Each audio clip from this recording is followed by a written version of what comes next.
आज गुरुवार आहे, मठात सगळे जमलेत, पण तुझी जागा मात्र रिकामी आहे. माझं मन तुझी वाट पाहतंय. तू मात्र मनात हळूच म्हणतोस, स्वामी मला यायचंच आहे, पण कामाचं ओझं पाय उचलू देत नाही. तुला वाटत मी रागावलो असेल.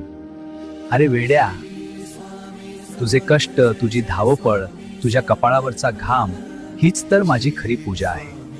रिकाम बसून नाव घेण्यापेक्षा संसाराच्या गाडा ओढताना दमूनही मनातला हाक मारणारा भक्त मला अधिक प्रिय असतो.